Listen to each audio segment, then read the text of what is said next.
Dr. Gerald Borchert comes this morning to help us go more deeply into this book of Revelation. And I will tell you that if you happen to have a study Bible, a New Living Translation study Bible, you will find that his translation work for the book of Galatians is there. He translated Paul's letter to the Galatians for the New Living Translation. And the study notes for the New Living Translation for Revelation. So you'll be able to read more of his work in those two places. I'm very deeply grateful, as we all are, and indebted to Dr. Asa Bishop for establishing in memory of his father, A. Orrin Bishop, the Bishop Lecture Series, the A. Orrin Bishop Lecture Series. And it is under this sponsorship that we're able to enjoy this wonderful presentation this morning. So, Dr. Borchert, we welcome you and we gladly hear you. Thank you.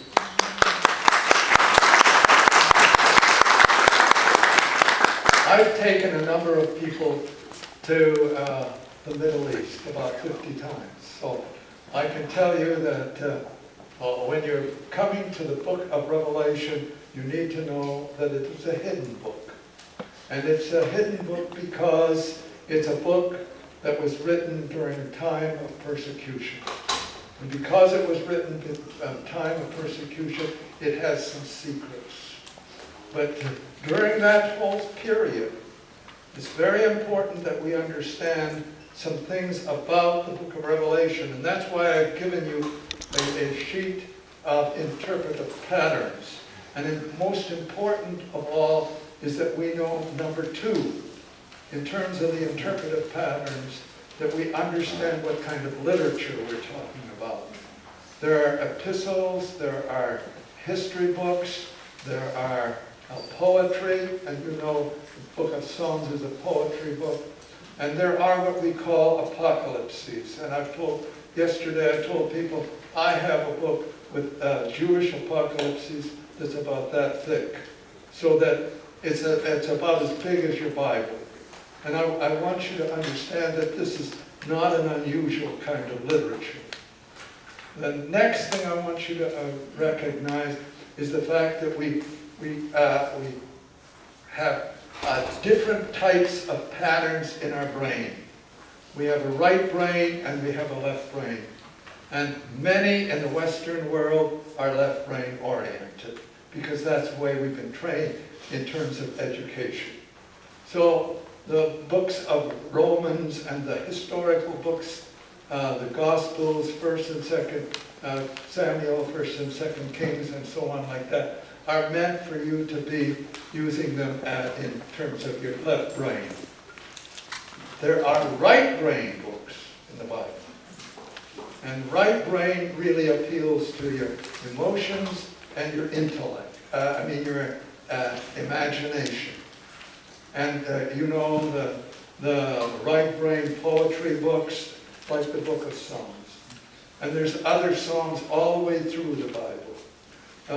In Luke, you've got what we call the canticles. They're songs, really. And but the most important thing for today is to understand that there's a book called Revelation, and also Daniel and parts of Ezekiel.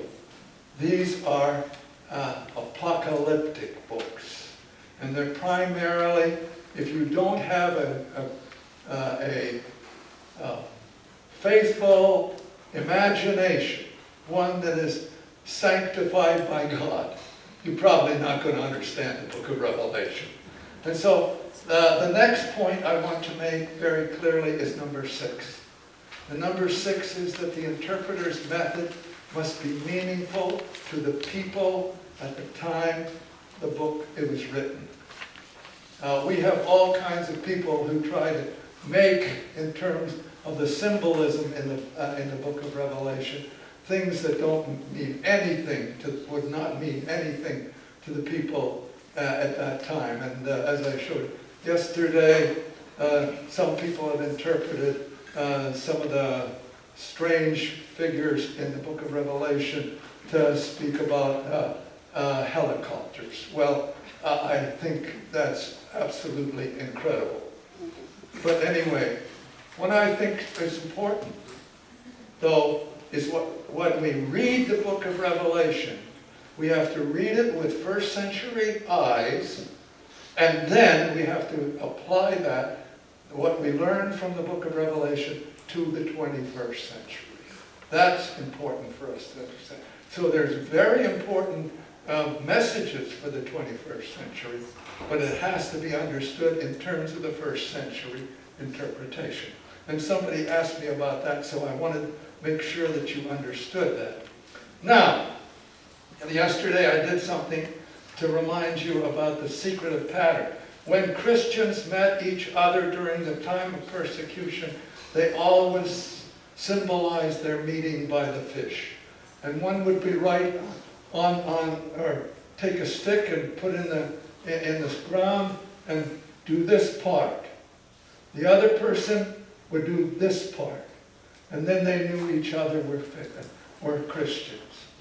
Now, I've shown Pastor Starks when he went with me to Ephesus, that in the places of Ephesus you can find this symbol with a cross like this and then X like this. That is a confession of faith. Because the first one is, if you can notice here, is a line down here. That's an I. This is a he. This is a theta. This is an upsilon. And this is a sigma. When that comes together, that represents the Greek word ichthus. And it actually is a confession of faith. The first letter, I, stands for Jesus, Christ, God's Son, our Savior. You see, so even today you can see those markings I've visited all of the 7 churches, and you can find those markings all the way through ancient Asia. So with that as a beginning, let me try to bring you up to date where we are. And we'll start in chapter 12, which is the second beginning. Books of John have 2 beginnings. The Gospel of John has a beginning in chapter 1 and in chapter 12. And that's the same in the book of Revelation.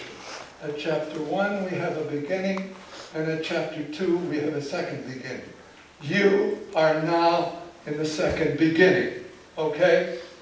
And very important, there's a very important word that goes all the way through the Gospel of John, and that word is semeion. And that word means sign. And now we're going to get signs. In the book of John, it is signs, is what he refers to as miracles. Here, these signs are something very different. These are signs that point to the end of time. And are giving you, chapter 12 gives you a kind of overview of the world as the Christians experienced it. Now, as we read this chapter, there are several signs. And there you see how it begins. Just like the beginning of Revelation starts with apocalypse, which is revelation, this second beginning begins with the word sign. And so a great sign appears in heaven, and a woman was clothed with the sun, and the moon was under her feet, and her head had a crown with 12 stars. What in the world? What is this woman? Well, let's go on and read some more signs. And another sign appeared in heaven. Behold, a red dragon with 7 heads and 10 horns. Now here you see, you've got a lot of words that are applying to something that most of us don't ever understand. First of all, let me tell you that horns are the symbol of power. And the heads are signs of power. So, we've got power interpreted here, and they've got diadems. So, now, what is going on here? Well, there's a secret here. And the secret is 12 stars. And this woman, we're going to learn, is pregnant and about ready to give birth. Now, if you can try to understand, he's trying to summarize the history of Israel. Out of Israel, the people of God. Now, if you can distinguish between the people of God and Jews, that's going to be very important, because throughout the book of Revelation, you hear the synagogue of Satan. So as far as they were concerned, the Jews who were turning the Christians over to the Romans, they were no longer the people of God in his mind. That doesn't mean that we should be negative to Jews. Please, that's not what we're talking about. We're talking about there's a new Israel. And the new Israel is known by the number 12. That's why there are 12 stars. Now you get this picture of the new Israel, and it could include old Israel, because it certainly includes Abraham. So, what we have to understand, we're meeting a woman who's pregnant, and she's going to bear a child, a son, and a son comes out of Israel's history, and that son is going to have a rod of iron. In other words, he's going to be ruler. And so you can guess who that son will be, don't you? Jesus. Yeah, it's Jesus. Okay, so now the next thing we're meeting is a dragon. Now, if you follow the first part of Revelation, the dragon is who? The dragon is the devil.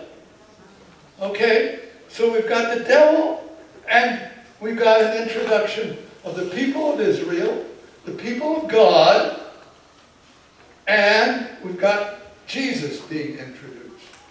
Now, as we read, maybe this will help you. As we read here, the dragon has 7 heads and 10 horns, and 7 diadems. Now, the next thing you learn very quickly when you read the book of Revelation is that if there's 7, 7, 7, that's very good. Or even if it's 7, 7, because that's perfect. But if you got 7 and 10, that's a mixture, which means you got troubles. Something's not quite right. But you see what we're hearing? We're facing the reality of a power structure that's not quite right. In fact, it's just the exact opposite. Well, what does this power structure that's not quite right do? Yeah, the woman bears a child, and this dragon is ready to get her. What happened when Jesus was born? You all know the story of Herod, right? Don't you? So anybody who is serving the dragon is going to be an anti-something to Jesus. Okay? By the way, the name Antichrist does not appear in the book of Revelation. That's the first thing you need to know. It only appears in the epistles of John. Okay, but we're going to encounter something here. Now, the male child who will rule the nations with a rod of iron, the child was caught up to God and to his throne. What happened to Jesus? Where is he now? Thanks to God. Yes, you're right. Okay, he was caught up to God. And the woman fled into the wilderness. What was happening in the first generation of Christians? They were trying to get away, right? They were having troubles. Okay? So the next thing we read is, and he's in a, the woman is going to be, the people of God are going to be where God can take care of them. But that doesn't mean that they're saved. In the book of Revelation, to have God's preparation and God's safety does not mean you won't die. Guess when you're really saved? When you're dead. That's really great, isn't it? Not quite, but that's what really we have to understand from the perspective of the book of Revelation. All right, now a war arose in heaven, and Michael and his angels were fighting the dragon. And the dragon and his angels fought, and they were defeated. Now, why is Michael in this picture? Why is there a sign of Michael? Can't God get the job done? Why does he have to use somebody else? The reason is, it's an attempt to tell you that God doesn't even need to get his hands dirty in the battle. The devil isn't strong enough to deal with God. All God has to do is this. So guess what he does? He sends a surrogate for himself. Yeah, Michael, you take care of him. Michael is God's emissary dealing with the devil. What you have to understand, what the book of Revelation is trying to tell you is, don't worry. God is more powerful than the devil. So that when you face difficulties, don't think that you're all by yourself, or you're this poor little weak person. Guess who's behind you? Now, you might have to die. Oh, well. But God will take care of you. You understand what I'm trying to say to you? God will take care. The book of Revelation is not telling you that Christians didn't die. The book of Revelation is telling you that Christians did die. But that God is in charge. Now, the next thing that you see is that Michael takes care of the dragon and throws him out. So the dragon has got a problem. He's really under the control of God. God lets the dragon do what the dragon wants to do. But only to such an extent. In other words, there will come a time when you'll be tested, but God's with you. And God will still take care of you. Jesus died. My students always say, well, what happened when he died? I said he was dead. We always want to put Jesus someplace. And that's true of us. When we die, we're worried about the people who are near us, and they died. I worked in a graveyard, and when I was in high school, I cut the grass, but I always watched the people digging up the old people who were down there. many times, they would dig them up so that they could put them down further so they could put somebody on top. Guess what? I watched one person coming up, being dug up with blonde hair. Got it?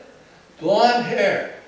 It was the place where she was buried it was kind of moist. And so almost everything disintegrated except her hair.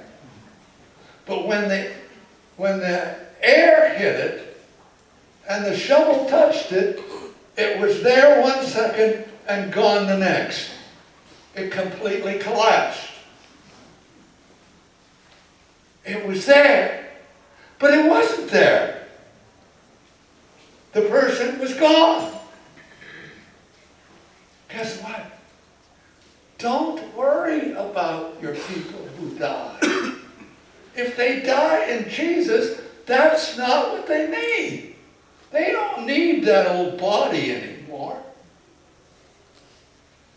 God will give them a new body. That's 1 Corinthians 15. You don't need that old body. In fact, I don't even want it.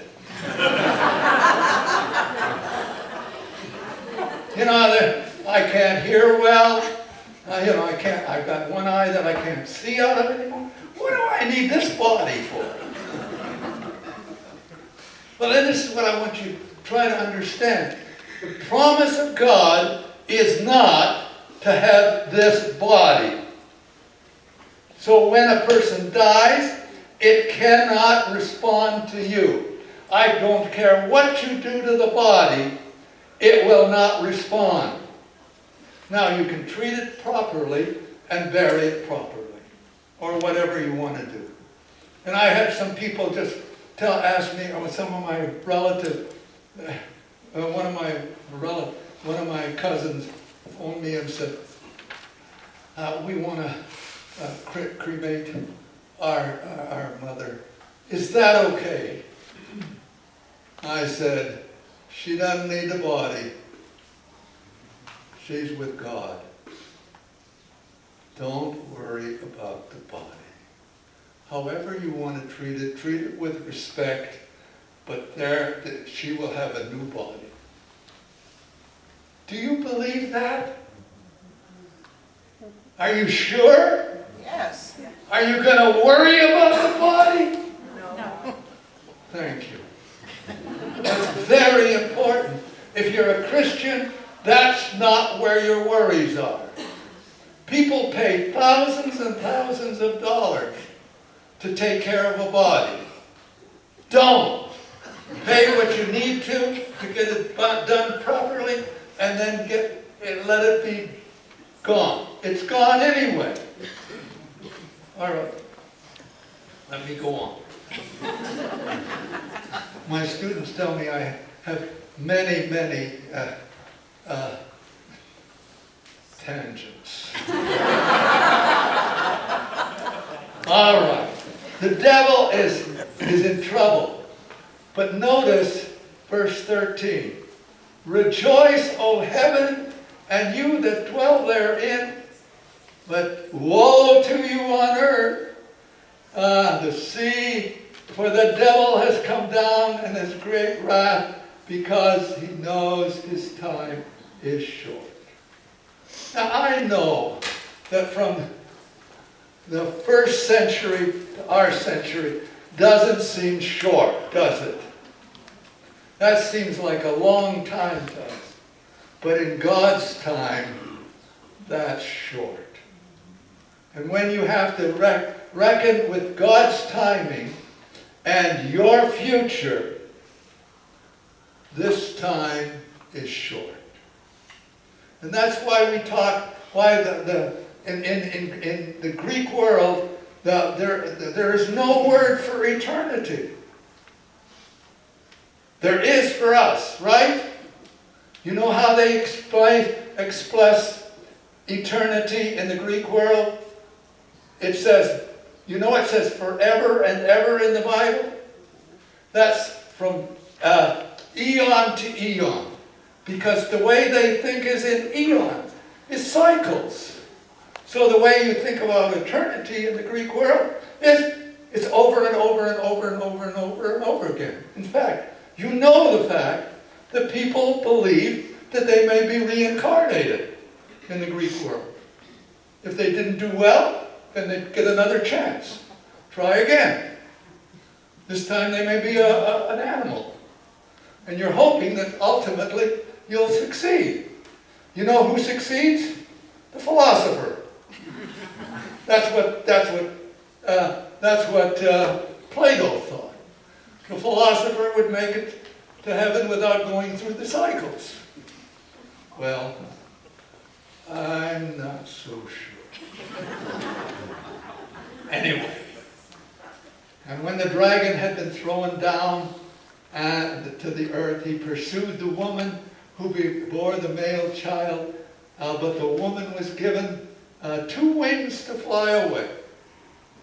So she's keeping ahead of the dragon. What's this picture? You see, the book of Revelation, the writer means what he means. He doesn't mean that we get wings.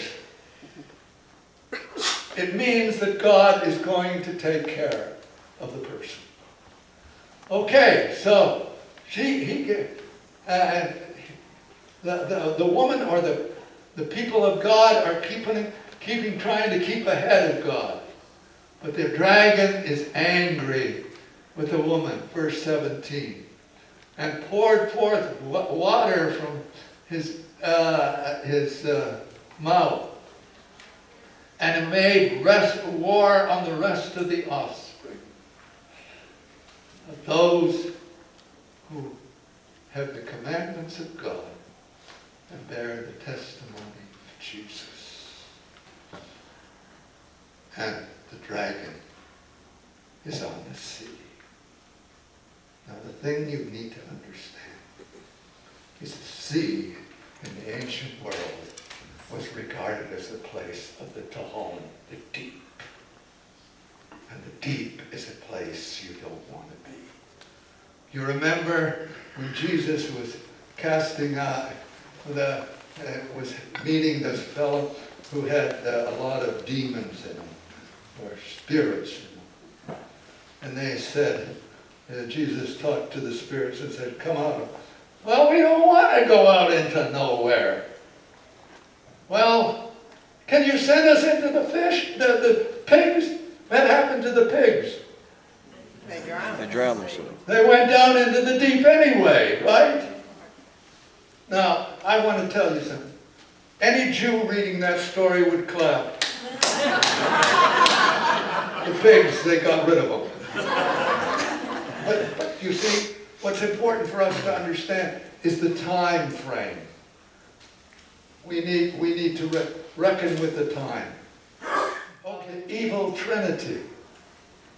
No, the next one you're going to meet is a beast out of the sea. A beast that's in the sea.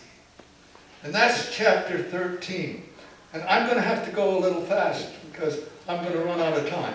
I'm almost out of time. Anyway, the beast of the sea is on the sea.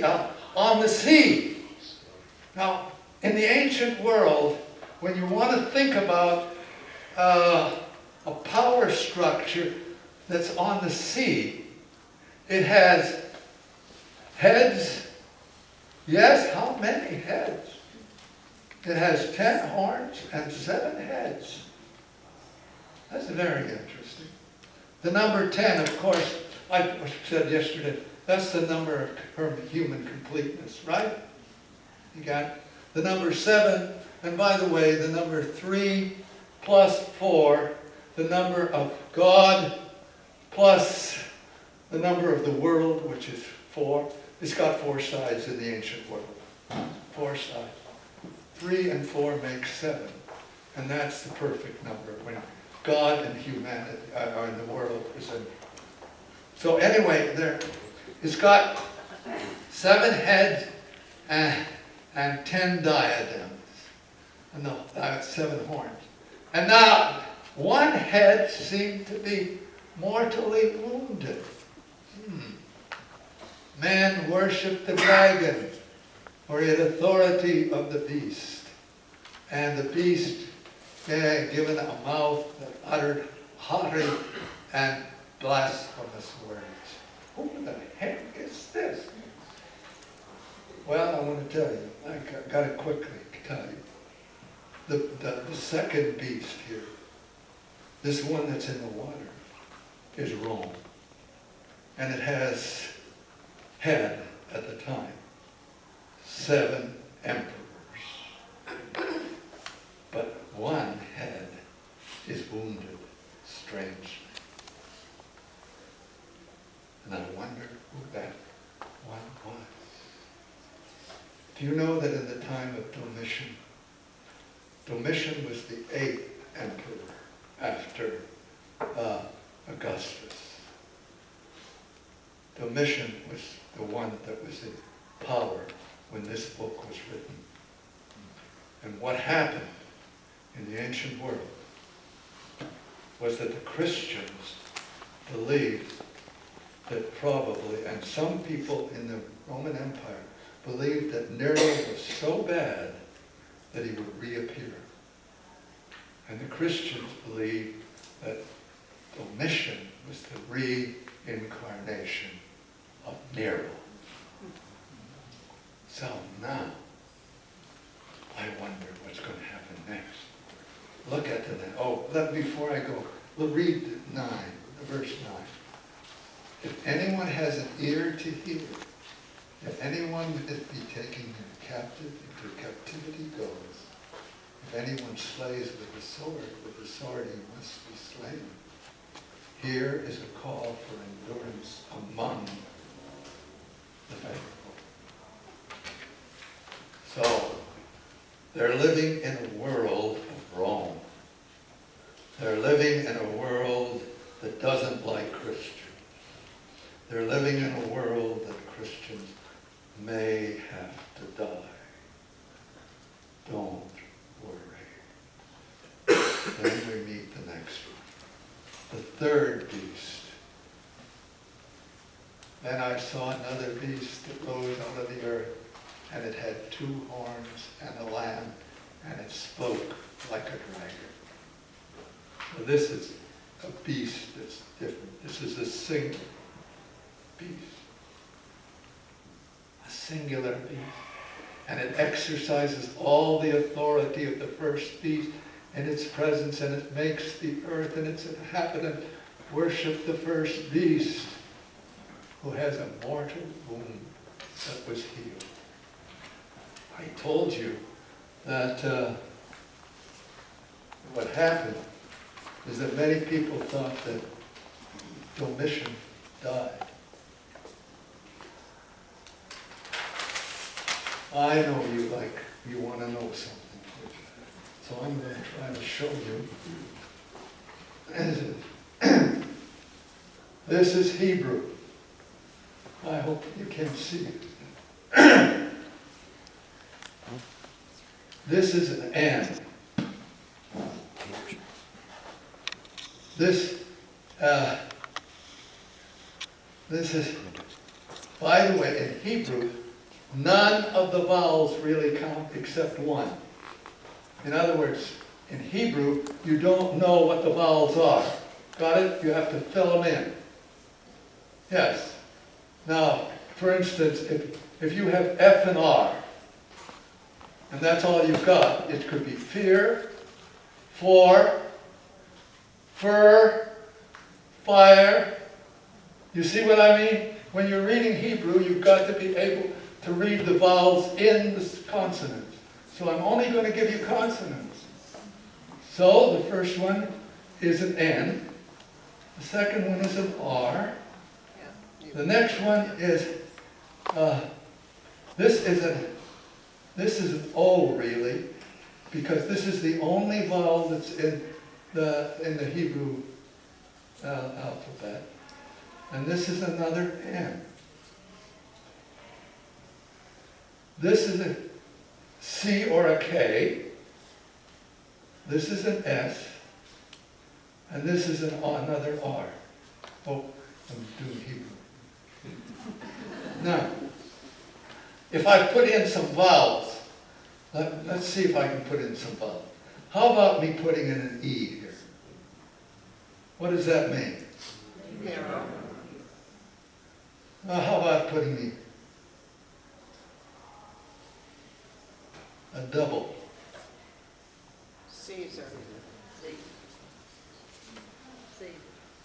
Okay, 50, 200, because every Hebrew letter has a number attached to it. So this is 50, this is 200, this is 6, this is another 50, this is 100, this is 60, and this is another 200. You know how much that comes to? Ever heard the number 666? So as far as the Christians were concerned, who did they think Nero was? Antichrist. Very bad news. Right. Now, the reason I put this in the bracket is here, you'll find in some later manuscripts, they tried to correct the writer, and they left out this N. And therefore, in some manuscripts, you'll find the number 616 instead of 666. But I want you to see, this person is very, very bad. In fact, he's like a lamb, but he speaks like a dragon. Now, we've got the dragon, we've got Rome, and we've got Nero reliving. This is the 8th emperor. And in the rest of this text, you will find that the last emperor that's living at the present time, when this book is written, says it's the 8th emperor. And the 8th emperor is Domitian. And the Christians believed that the 8th emperor was in fact almost the equivalent of an Antichrist. So they looked at that situation as though they were ready to meet the end. When did they think the end would come? Very soon. Many Christians wonder. When you read the book of 1 Thessalonians, you will see, why hasn't Jesus come yet? And Paul has to deal with them. Don't worry. Don't worry. God will come in God's time. But my friends are dying. Why isn't Jesus here? Don't worry. And then he says, well, how will we know when the time comes? Don't worry. God will take care of that. Well, friends, I know I'm just about out of time. How much more time have I got? Take another 10 minutes. Okay. All right. Then I want to go to chapter 14. Chapter 14. After you see the three enemies of God, the next thing you meet is the 144,000 on a mountain. Now those two things going together will tell you this is very significant. Now, as I told you yesterday, 144 is the number not of the Jews and the Jewish tribes. That is a number of the Christians. And it's a Christian number, not a Jewish number. That this is very important because you're going to hear all kinds of people talking about the Jews. Please, that is not what the Bible means. That's why I gave you a set of rules for interpreting the book of Revelation.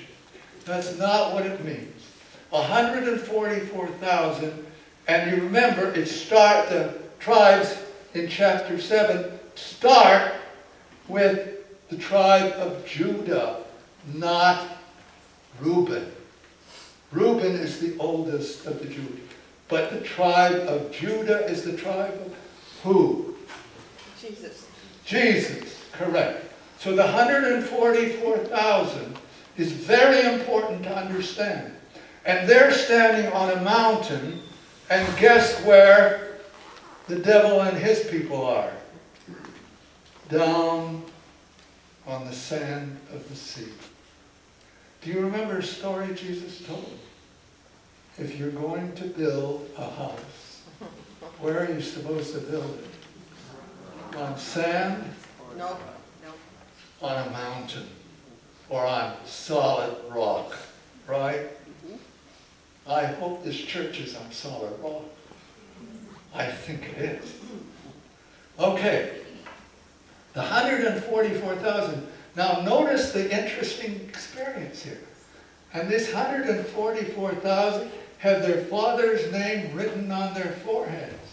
And I heard a voice from heaven like the sound of many waters and like the sound of thunder. And I heard them sing, they sing a new song. And guess what? No one else can know that song. You have to be a Christian to know the song. Okay. And not only that, no one can learn this song except those who have been redeemed. And those who have been not defiled themselves with women. Now I have a number of friends who are women professors of New Testament. They detest this text at all costs. But the point is this. You know that in the Old Testament, in order to go to war, what did you have to do? In the Old Testament. Do you know the story of Uriah the Hittite? Oh, you have to restrain from relationships. You have to avoid relationships with women. What did he do when he came home from the war? Did he follow David's wish? Nope. No. He refused to do that. In order to go to war, you have to promise that you will not take part in the things of normal life. That's basically it. You are now dedicated. And so he's using that expression to make sure you understand. The next thing, very interesting. Look at verse 5. And in their mouth no lie was found, for they are spotless. Do you know the major sin of humans is lying? Because, as Jesus says in John 8, the devil, right from the beginning, was a liar. Now, if you want to know the problems of our world, the major problems of our world are lying. Because as soon as you do something, you want to lie. You can't trust people who lie. Did you hear me clearly? Lying is the number one sin in the world. What did the devil do with Eve? He did not come out and lie, but he said, it's okay. If you eat it, you'll be like God. Was he right? In one sense he was. Because then they knew something. Now, that's a wonderful picture to remember. Lying is major number one. So if this church wants to be a church that is honoring God, the first thing it will do is not lie. And if you'll read, if you come this afternoon, I'll show you where it says, in the kingdom of heaven, there are no liars. I know. Sometimes, if you have a wife, and she goes to the hairdresser, and she spent hours there, and she comes home, and she says, how do I look?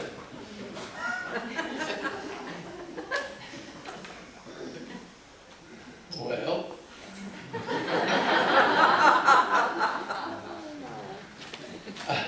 I know what we like to do. We say, well, that's just a little white lie. Right. Friends, I'm not going to try to deal with those hairdressers. But I want to tell you something. We like to manipulate our lying to fit what we believe. It's unfortunate, but today our world is lying more than it ever has before. And I think that's a sign that we may see the coming of the Lord. But I think I've said enough for today. I will finish the rest of it this afternoon. It's at 2 o'clock. 2:30. 2:30. Okay. God bless you. I have more time then. And I hope you begin to get a taste of what I'm doing with the book of Revelation. Thank you.